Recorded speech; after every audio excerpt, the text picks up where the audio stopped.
Saldi ko pa rin, no? Asan na nga ba? Patuloy pa rin pong hinahanap etong si Saldi ko. Asan ka na, Saldi ko?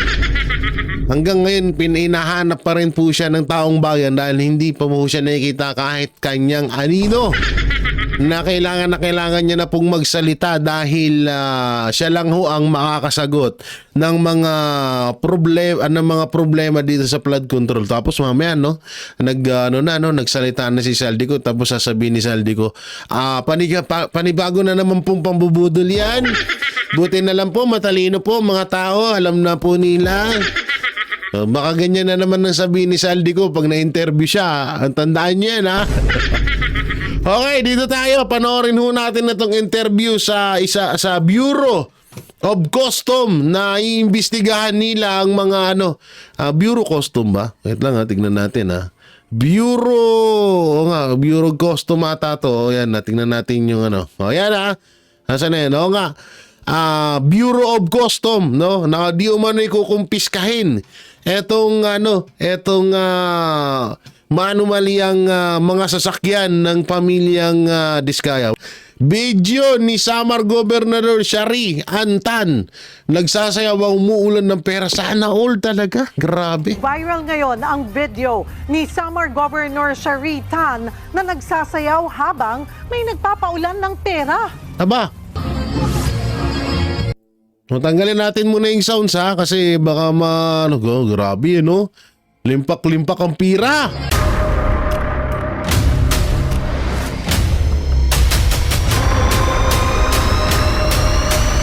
Bago tayo mag-umpisa, baka pwede nyong i-like ang video na to. Malaking bagay ang like sa aming mga content creators. Maraming salamat po.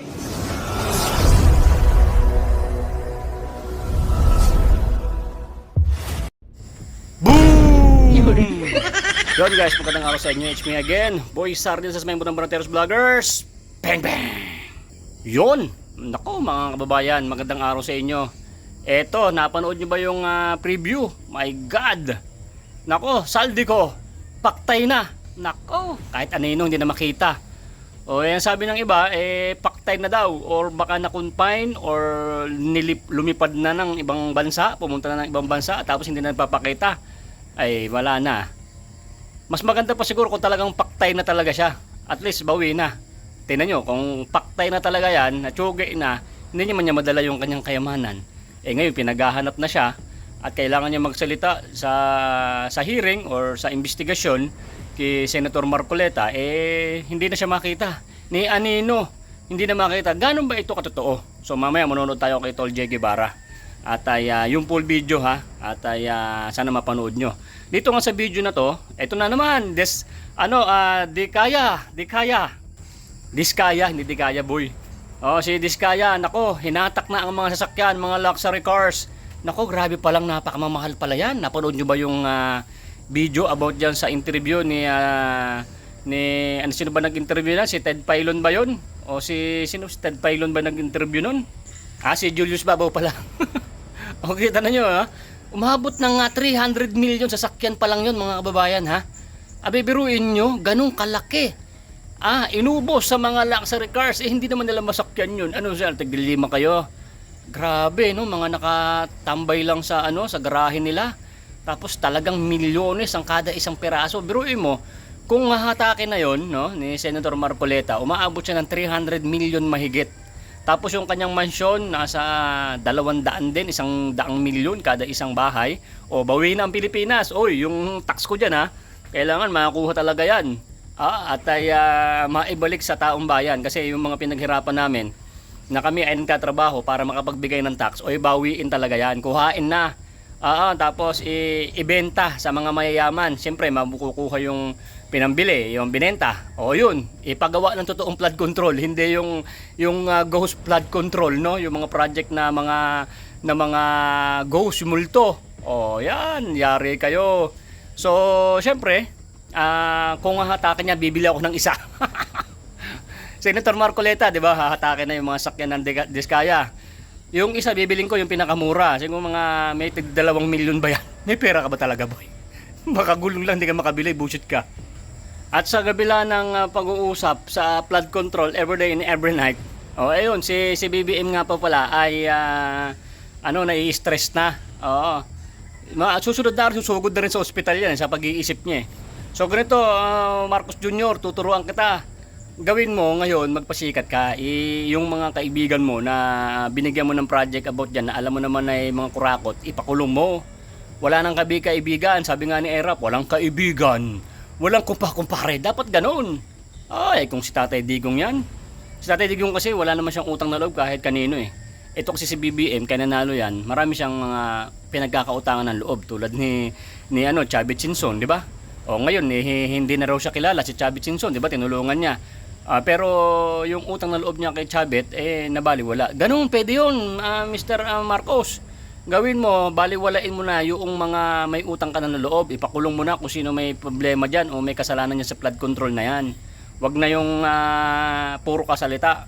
Puro ka sayang yung pera, sayang inanod. Wala ganun, wag nang ganun. Mr. Marcos, wag lang kamot ka ng kamot sa ulo mo. Ang gawin mo, magsalita ka na may gawa. Wag mong pabayaan lang ng mga ganyan.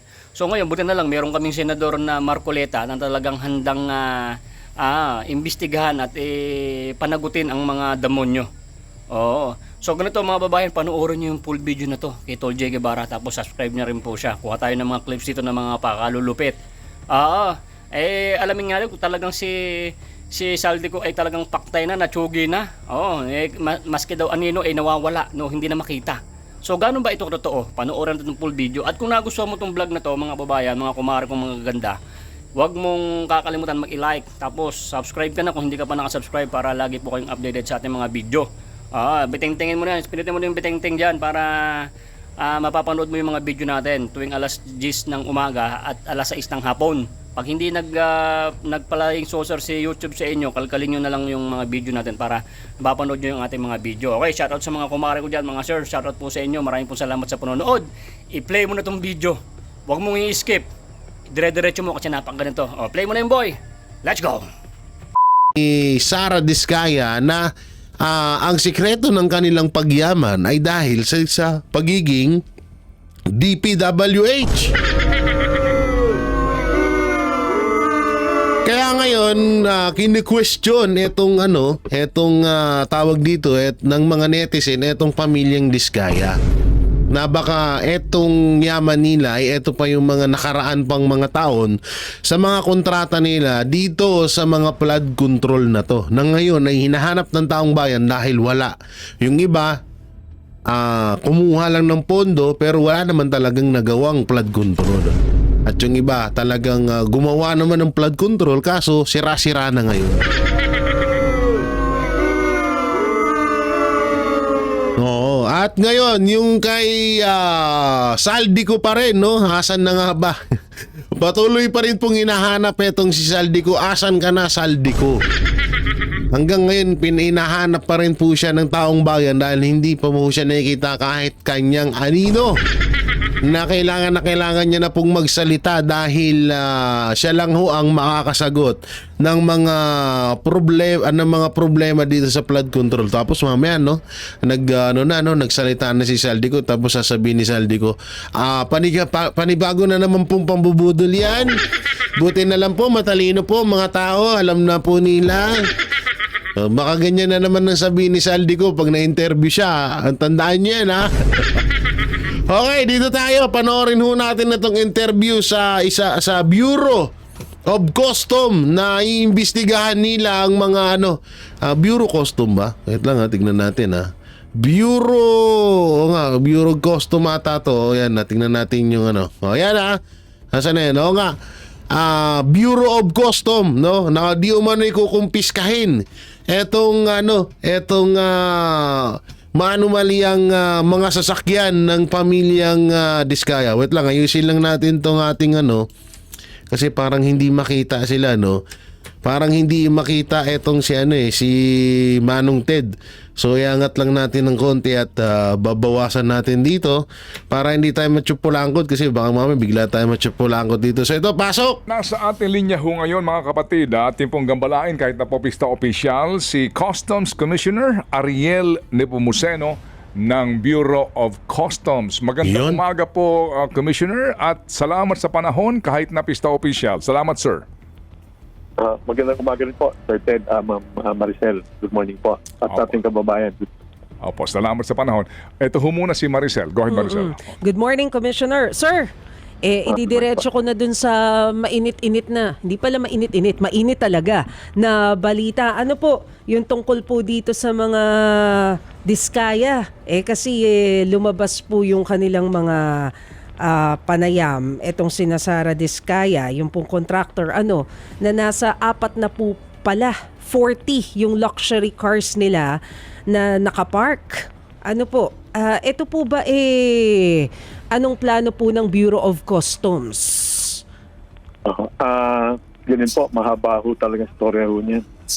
Marami po mga na-rate na bago po ako dumating, mga 6 hong car exchanges, hindi lang po yung naririnig natin lagi na Autobolt, Autocam, meron pang R33. Way back 2023 pa ho yan. So ngayon po, ang ginagawa po natin, dahil kakakuha ko pa lang po ng aking legal team last week, nagpapasalamat naman ako dyan. So, naiparelease na po natin yung 30 po dun sa 600 plus po mga sasakyan. Kaya lang tinitignan ko rin siyempre upang hindi po maulit yan, kung bakit nangyari yan, kasi napakatagal po niyan, 2023 po yun, So bilang balita po doon sa ating mga kababayan, sa tanong niyo po, meron na pong 30 na naparelease po tayo, subalit marami pa po tayong dapat ipahabol. Yung mga locally purchased naman, yung iba nga po, nagpaparepair lang pala dyan na kumbaga na hostage dyan sa area. Iniisa-isa po natin yan. Subalit, again, hindi naman po ito alibay. Sir? Daming sasakyan, no? Sir, mawalang galang na ha. Gusto lamang po kasi namin sana mag-zero in doon po sa kaso. Yan, no? Tingnan mo yan. Rolls-Royce. Tama ba? Tama yung bigkas ko. Ayun, no? Magkano yung isa niyan? Milyones yan. Kung mga diskaya. Ito po yung contractor na involve. Yun pong 4 na po na luxury cars na 4 na naipakita po nila dun sa mga... Ang tangina, 40, 4 na po. 40? Hindi ba ako nagkakamali? Hirap ako umintindi ng mga malalalim na Tagalog eh. Biruin mo yun. Tangina, saan mo kukunin yun? Perang yun. Panayam. Ito po ba ay ano po ang plano ng Bureau of Customs? Ito po ba ay sisilipin din natin? Opo. Ma'am, yung mismo particular ng Diskaya, to be honest, siyempre, sa dami po niya. Hindi ko po nakita yung mismong detalye niya. So, balit titignan ko po yan kagad o bukas pag meron akong pasok kami. Along with the other consignees or owners dyan sa area. Himay po natin yan. Again, yung Grabe, of course, hindi naman po dapat palabasin lahat for the sake of the pressure na ilabas yan. Yung mga dapat namang merong violation dyan, of course, dapat panagutan po yan. Yan o, yung artista ban na yan, magkano na agad dyan? Yan o, yung puti na yan o, mahal niyan guys. Ilang milyon yan. Tanginan, lupit. Saan mo nakuha yung pira?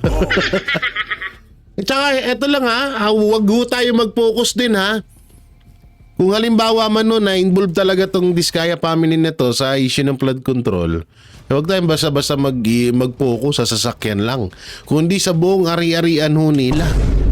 Kasi mahirap po yan tawag ho dito, unang-una, yung sasakyan baka isa lang yan sa mga collection nila, may mas matitindi pa dyan. Yan ang mahirap dyan. Dapat naman po maparilis po natin. Yan naman po sa Diskaya. Tingnan ko po particular po yan. Hindi ko po nakita yung detalye po mismo ng yung consignee po na yan or owner po na yan. Okay, ganito. Ganito, kalaruin ko lang, Maricel. Yes, sir. Kasi parang medyo merong pagkakaiba ng sagot si Com. Ito, yung binabanggit ni Commissioner Nepomuceno, yung mga nagbebenta ng mga mamahaling sasakyan, kumbaga sa gray market kung tawagin, na nagkaroon na po ng pagsalakay dati ang taga-customs, kung saan po may mga claim dito ng smuggled, may mga claim dito ng mga undervalued, may claim naman ng mga legally purchased pero hinahawakan pa rin ng customs. So ito yung inyong binabanggit ano po ha? Opo. Naikapo ninyo ay ngayon inyo na pong sinusuyod at inaalam ilan ba talaga dito ang smuggled, ilan dito ang undervalued at ilan po yung legal, Commissioner. Tama po. Ho. Since 2021 po yan. Ho. Po. Okay, ngayon ito pong separate na issue na ito pong kung inyo pong napapanood ang mga balita. Pangalan Diskaya, please. Opo, kung saan po naman, alright, ito pong pamilya nila Diskaya na may-ari umano ng ilang pong mga construction companies. And then ito pong si Sara Diskaya na tumakbo pong mayor ng Pasig. Bago po maghalala, nagkaroon po ng mga features sa kanilang buhay at doon po, hindi naman maitatanggi na kanila pong ipinapangalandakan ang kanilang koleksyon sa mamahaling kotse. Okay. Ngayon, kung panonoorin natin ang video, meron po silang mga, kumbaga, ang tawag dito ng mga iba, mga mamahalin na hindi naman dito binili kasi walang mga dealer yung ibang mga dealers hindi nagbebenta ng ganito. Kagaya po ng Rolls-Royce na Cullinan model na grabe. ang sinasabi po ang loob nito Hermes pa na mga klase po ng mga ginamit na mga leather seats. Ang dami po nito, 40 ito. Ang tanong po ng iba is that kung ang customs dati-rati pa madalas mabilis mag-issue ng letter of authority para puntahan yung mga bahay ng sinasabing nag-aari ng mamahaling kotse para alamin kung nagbayad ba yan ng meron ba certificate of payment sa custom yan? Yan ba, saan mo ba binili yan? Paano pumasok yan? Saan pumasok yan? Dito ho sa mga Diskaya, ano pong balak po ng inyong kagawaran, ng inyong bureau? Ganun po. Iba ho pa rin pinag-usapan po natin. Sorry po. Ganun po, since na open naman po yung informasyon dyan, patitignan ko po kagad, makakaasa po kayo. Subalit Manong Ted, yung kapangyarihan po ng BOC sa pamamagitan ko po, yung LOA pwede pong gamitin kagad yan kapag commercial establishments po or warehousing. Subalit pagbahay na po o residential bahay po yan. Kailangan po natin ng korte po dyan. Titingnan po natin. Apply po naman natin po yan. Kaya lang, kung pwedeng wag na ho natin muna i-telegraph at nandiyan na rin lang. Opo. Titingnan po kagad.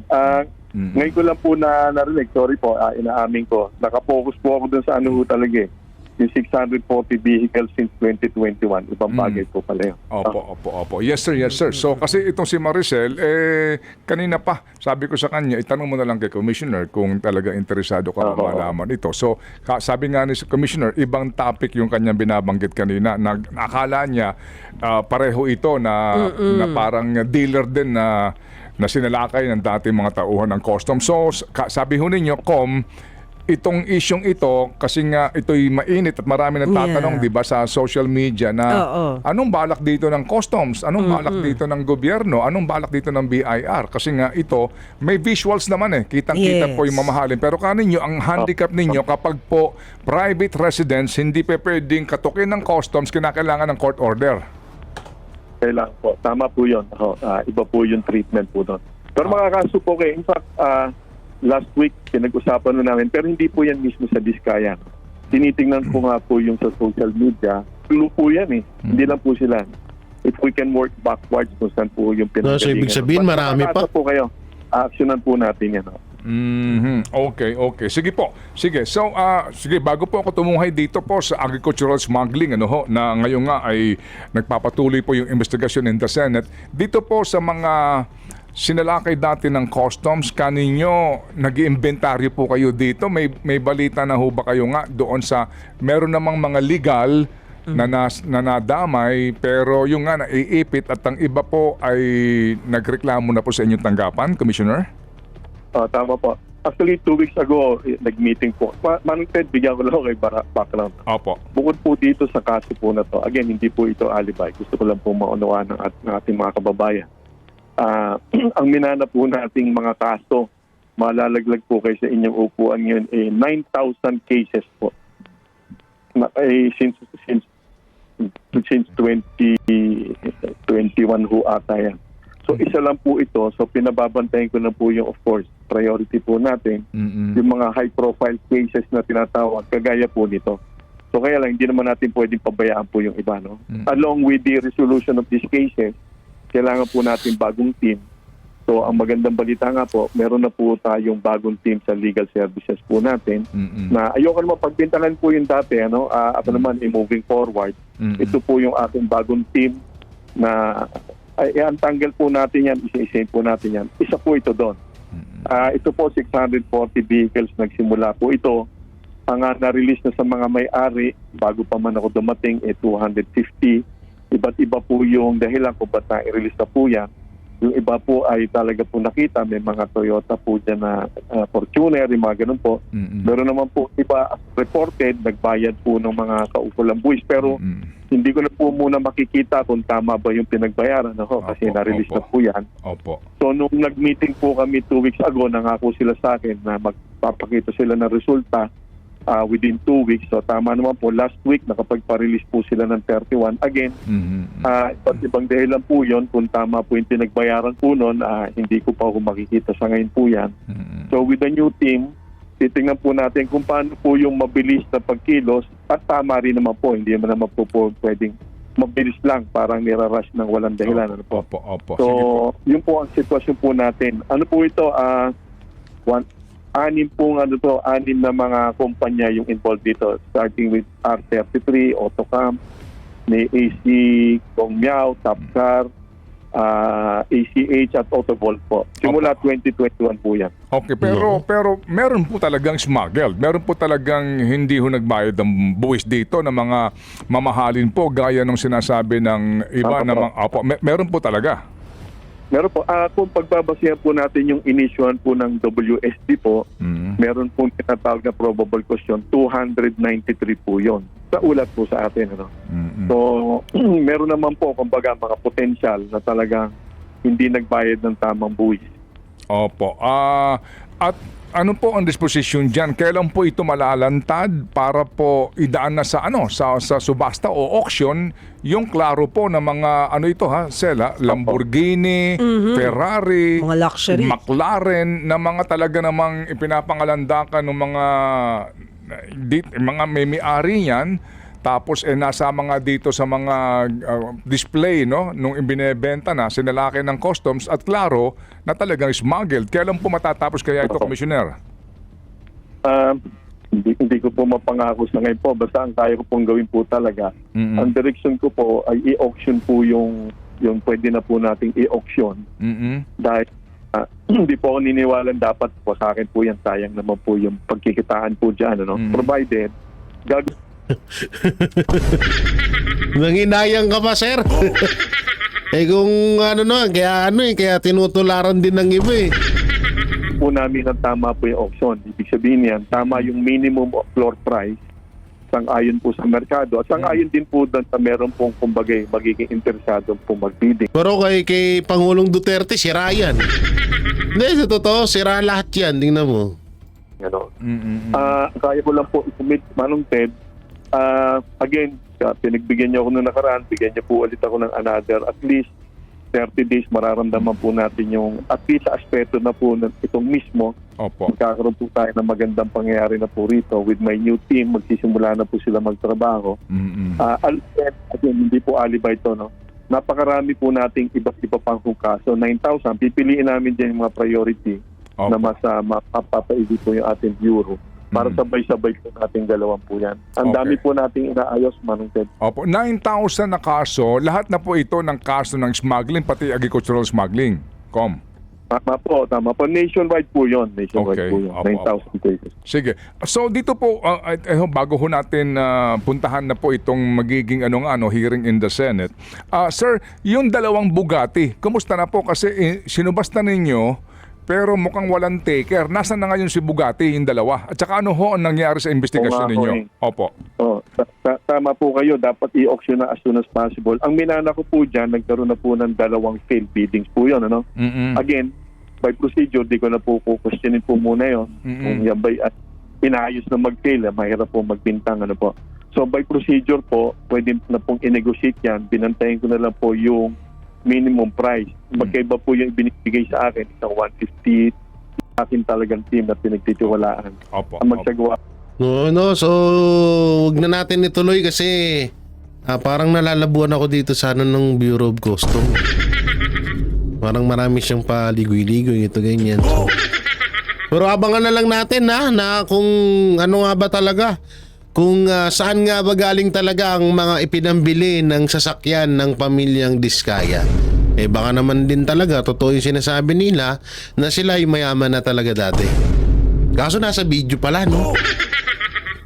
Nasa video pala na sinabi nila ang sikreto ng pagyaman nila ay DPWH. Naku. Tapos nagkaroon pa ng issue, di ba? Nagkaroon pa ng issue na may 10 million ang bayad sa mga vlogger or sa mga kilalang personalidad kagaya ni Corina Sanchez tsaka ni Julius Babaw na inilahad ni Mayor Vico Soto na kapag nag-interview may 10 million ka. Oh, no, sarap nung ganun. No? Oy, ako kahit 1 million lang, interviewin ko kayo. Sige, okay lang. Oh, sa pamilyang Diskaya dyan, gusto nyo magpa-interview sa akin, 1M. Kahit nga 500k, 100k, okay na sa akin yun. Ay nako, grabe ang perahan ngayon. Ang lupet. Samantalang ito, dito tayo sa sinabi ni Senator... dito tayo sa sinabi ni Senator Marcoleta. Dito sa pahayag ni Senator Marcoleta mapatungkol doon sa pagsama ni nitong ano bang oras tong nilagay ko dito? Ito lang tingnan natin yung oras 4 or 05. 40:05. Basta na yung 40:05 din. Ito 40 dito tayo. Pakinggan natin itong ano na to. Pakinggan natin itong pahanayam ni Senator Marcoleta patungkol dito sa pagbisita ni Mayor Magalong or pagsasama ni Mayor Magalong at ni Pangulong Bongbong Marcos. So panoorin ho natin, play. Position mo. mukhang- Yun ang mali. Mukhang kakaunti na lang ang bayanin ganyan. Katapos-tapusan naman kasi, may kasalanan din ang mamamayan eh. Yun. Oo. Akalain mo naman, kilala mo naman yan eh, wala namang gagawing matuloy, pinipilit mong iboto kasi.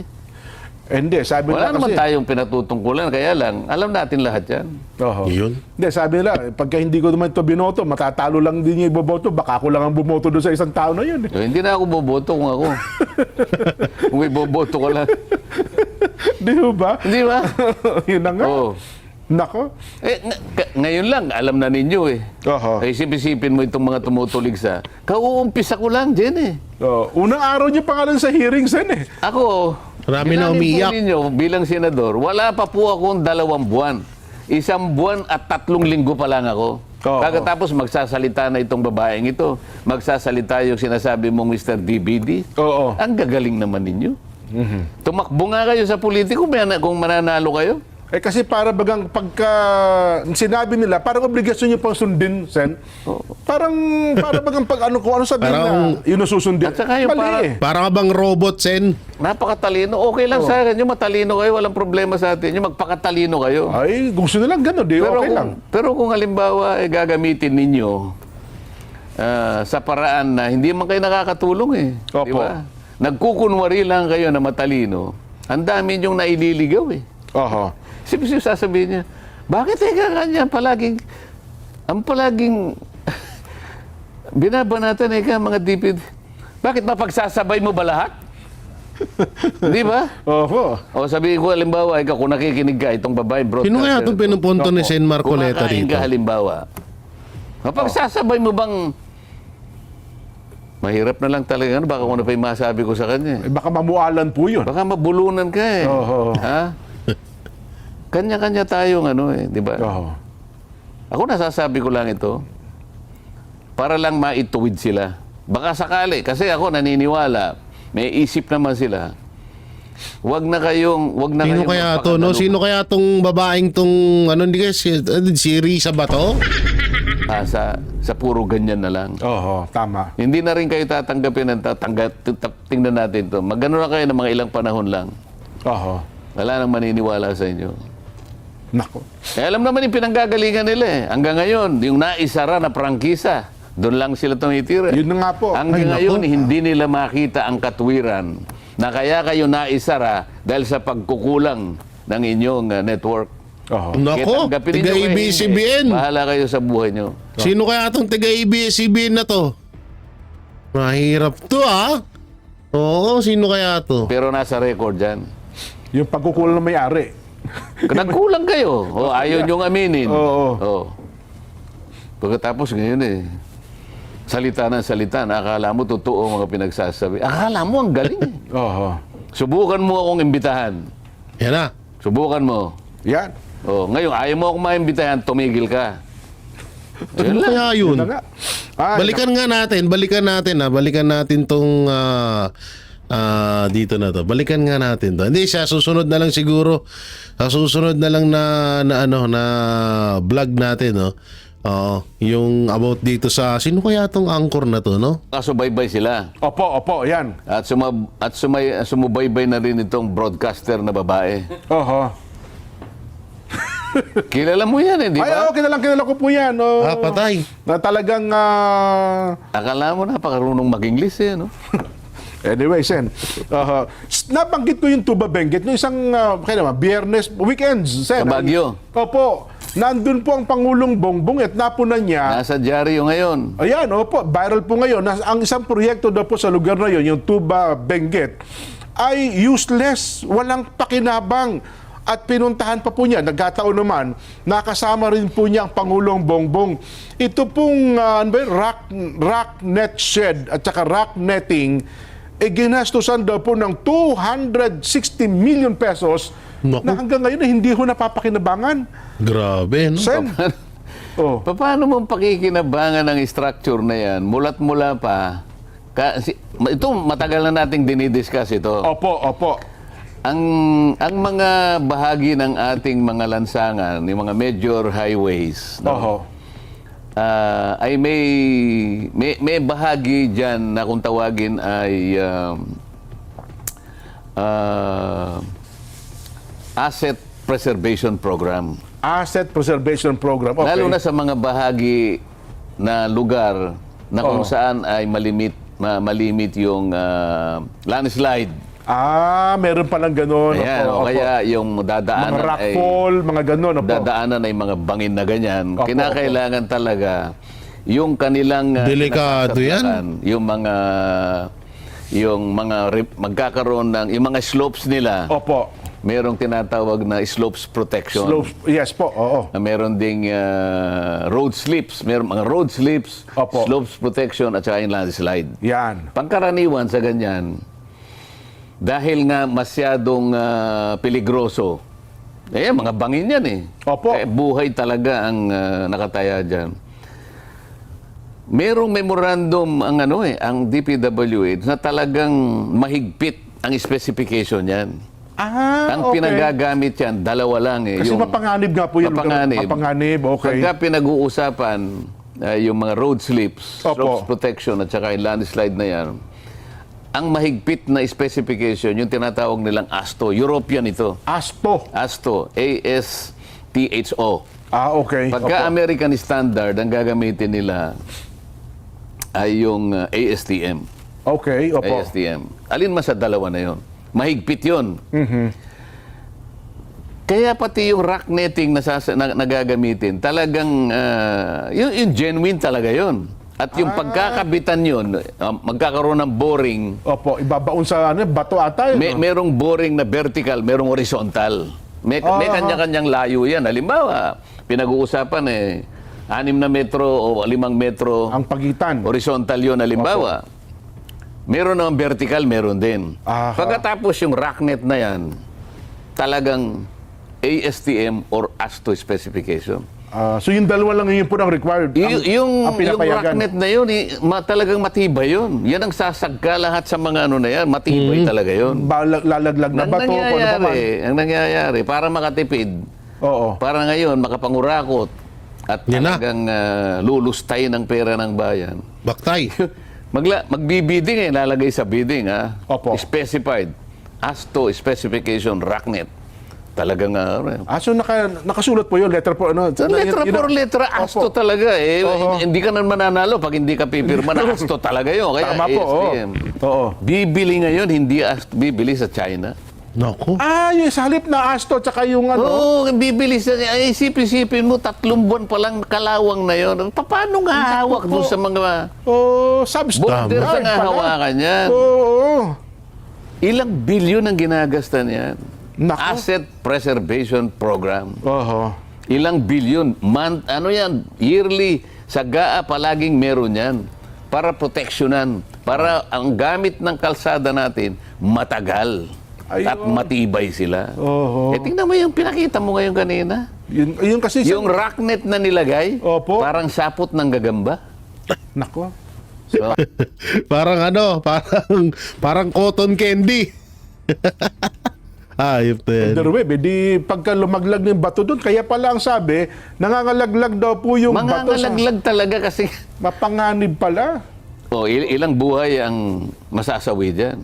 Para lamang sila magkamal ng salapi sa paraan. Oho. Intindi rin pala ng nakawan ilang dyan. bagyo lang daw mula nung July, gumuho na po, hindi rin madaanan pala yung... Guguhot-gugu. Isip-isipin mo, yung bakal na ipapasok mo horizontally, Oho. o sinasabi niya 5 meters, o 2 meters lang. Oho. Ano gagawin no? Nako. Paano tatagal yun? Hindi nga po tatagal yan. Saglit lang sana. Ito meron tayong paalaala mula po sa DOH. Ang kanila pong pinatutungkulan ngayon ay ang paglaban po sa rabies. Paalaala po tungkol sa rabies. Ang mahimbing na tulog. Ako yun, napansin na Philippine Contractors Board. Mataas na opisyal din po nila. Ayaw kong husgahan yung mga bagay na yon kasi Opo. kung halimbawa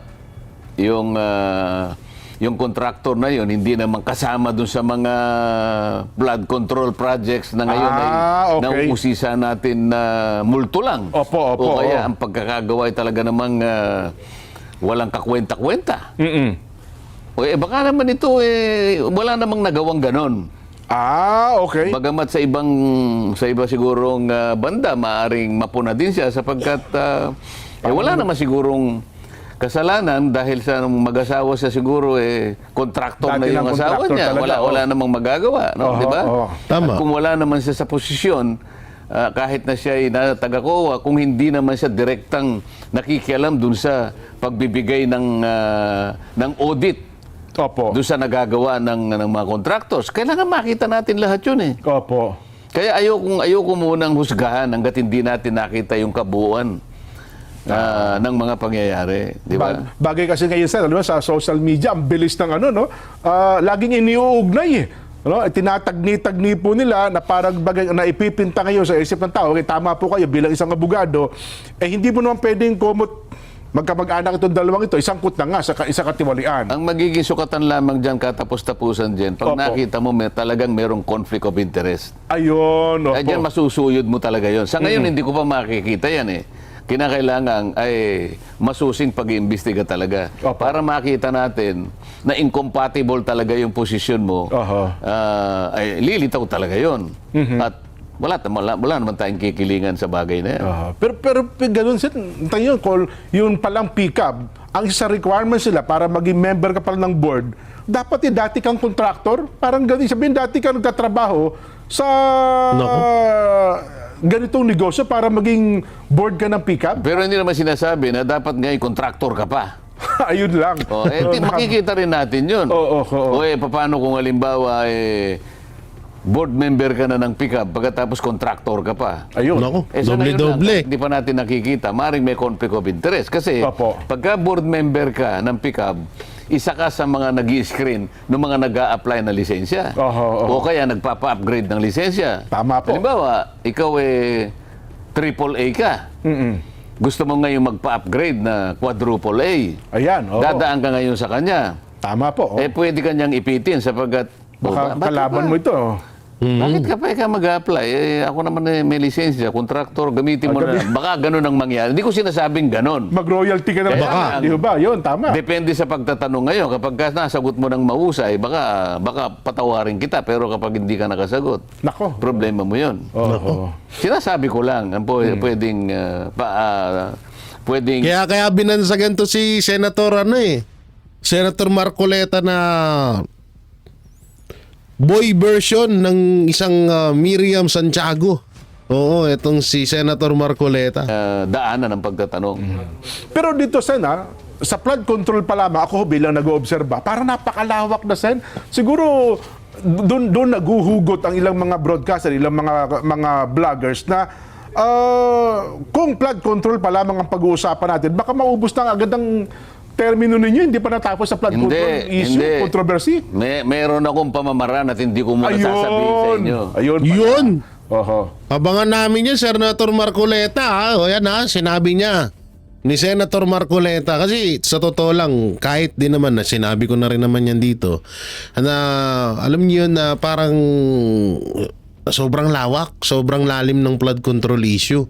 So parang hindi ata kayang tapusin ng Senate. Pero yan, narinig natin kay Senator Marcoleta na merong siyang plano at meron siyang gagawin. Abangan ho natin to. Bakit? Tinangka ko bang gawin ito ng paganyan-ganyan lang? Oho. Ay, hindi ko muna sasabihin sa inyo. Ba, magaling ha. Kasi Ayos. nasanay sila, Sen, di ba? Pag ganyan, ginagawang series yung hearing. Ay, hindi ako ganun. Ayun, oho. May malalaman eh. Ginagawang series yung hearing para pang patagal ng exposure, no? Nila kung paano. Ayan. Kaya lang, pasensya na kayo, hindi ko muna sasabihin sa inyo. Tama po, Sa tama. September 1, malalaman ninyo. Ayan na. Second hearing pa lang yung Second hearing, pero kahit malaman ninyo, Opo. lahat ng mga involved dito, wala na kayong magagawa kahit malaman pa nyo. Ayun. Nako. September 1, no? Abangan natin ng second hearing dito sa sa flood control issue. Kaya ito talagang kaabang-awang to. Kung nung nakaraan pa sample pa lang, ito dito talaga may diinan ng mangyayari. At ang tanong, dadalo kaya ang mga pinapatawag ng mga kontraktor? At dahil pag hindi daw sila dumalo, ito daw ang kakahinat na nila. So panoorin natin. Ito yung kakahinat na, hindi pala ito. Ito ata yung ni rin yan. Ito, panoorin natin. Yan. Naglabas na ng sabpina ang Senado laban sa mga kontratistang ng ISNAB sa Senate hearing. Yan. Kaugnay sa manumalyang flood control projects. Kabilang dito ang kaibigan at campaign donor ni Senate President Francis Cheese Escudero. Narito ang agenda report ni Dexter Ganibe ng Abante. May I move for the issuance of subpoena to those absent Yan na. Yari kayo dito. invited resource persons, particularly yung mga contractors, Mr. Chair, to require them to be present in the next hearing. I so move, Mr. Chair. I think the motion is in order. Bilang tugon sa motion ni Senador Bato de la Rosa noong nakaraang linggo, pinirmahan na kanina ni Senate President Cheese Escudero ang mga sabpina para sa Paktay kayo? kontratista na Paktay kayo. So puwina ang inaabot nyo ngayon kaya dumalo kayo sa September 1. show noong August 19 sa Senado. Yari kayo dyan. Kabilang sa padadalan bukas ng napirmahan ng sabpina. Wait lang ha. Mister, ano to? Luisito. Akala ko Luistro na eh. Tsaka nandito si Miss Cesara C. Discaya. Yan na. Si Lawrence Lubiano. Mr. Edgar Acosta. At ito, Mrs. Maruji Samidan. Yan, ito yung mga contractor. Authorized Managing Officer MG Sabidan Construction. At ito naman yung President Hightone Construction and Developer Crop. At ito yung kay Lubiano, no? At ito yung kay Discaya na President sa Alpha and Omega Gen Contractor and sila pala may-ari nung laging binabanggit ni Saldico. Ito pala, Alpha and Omega. Kasi meron yung interview kay Saldico na sinabi niya may meeting pa kami, mag-uusapan pa namin yan ng Alpha and Omega. Naku, hanapin ko nga yun sa susunod Sina Luisito Tiki ng LR Tiki Builders Inc., si Zara Diskaya ng Alpha and Omega General Contractor and Development Corporation, Lawrence Lobiano ng Centerways Construction and Development Inc. na unang binanggit ni SP Cheese na donor niya noong 2022 elections. Kasama rin si Edgar Acosta ng High Tone Construction and Development Corporation, Marjorie Samidan na siyang Authorized Managing Officer ng MG Samidan Construction, Romeo Miranda ng Dami pala, no? Crown Monarch Construction and Supplies Corporation. Pinasisipot din sa Senado sina Maria Roma Angeline Rimando ng St. Anthony Kabang-abang Construction pala talaga to. Aderma Angeli Alcazar ng Sunwest Inc., Yumer Villanueva ng Top Notch Catalyst Builders Inc., at si Mark Alan Arevalo ng Wawaw Builders. Next hearing, they have to come up with a reasonable answer. Hindi ho yung may sakit, may nauna, para hong ginagago itong committee natin na may sakit, nagbakasyon na, may mga prior schedule. Ano mas importante, prior schedule, Mr. Chair? Or itong investigasyon ito? Ang 5 kontratista na sumipot o kaya ay nagpadala ng kanilang kinatawan ay imbitado pa rin sa susunod na pagdinig ng Yan, maganda yan. Rambol talaga. Isa sa tatalakayin ay ang issue ng pagpapahiram ng lisensya ng isang kontratista sa ibang walang lisensya mula sa gobyerno para makakuha ng proyekto. Ilan dito sa mga 15 contractors na ito ang nagpahiram ng paulit-ulit ng kanilang lisensya. Kaya nga kumalat ang personalidad nila. Na-cover nila practically all regions of this country. That will be one of the subject matters of the next hearing. Itinakda sa September 1 o sa susunod na Lunes ang ikalawang pagdinig ng Senate Blue Ribbon Committee sa tinaguriang Philippines Underwater. Yan abangan natin yan. Oo, malupit to. Kaabang-abang talaga tong kaabang-abang talaga tong Senate hearing sa September 1. Oo, ang kaabang-abang dito yung Sunwest, Wawa Builders, tsaka yung yung Diskaya.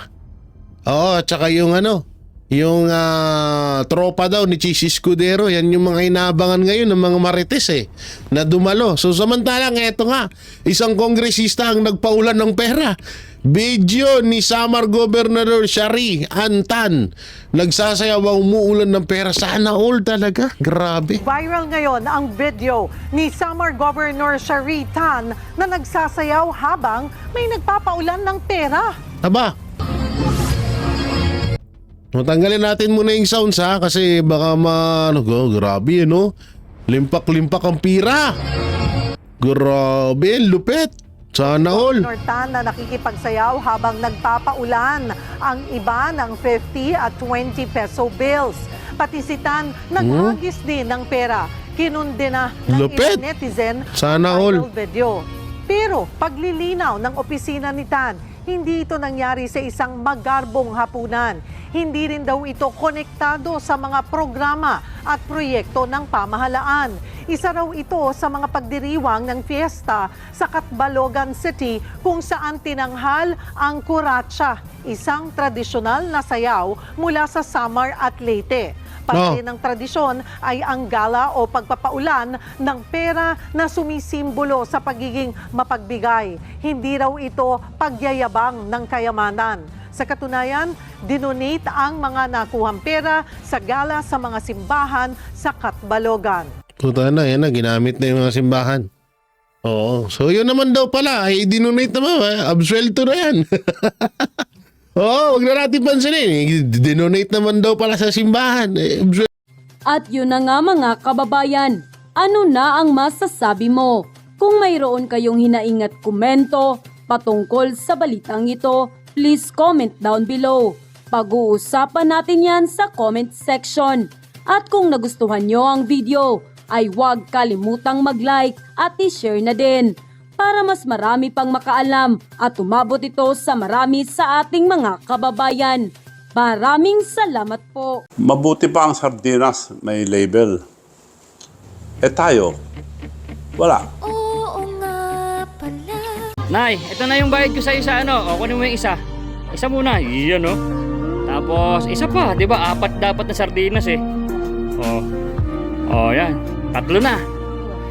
Pang-4 na sardinas. O, okay na.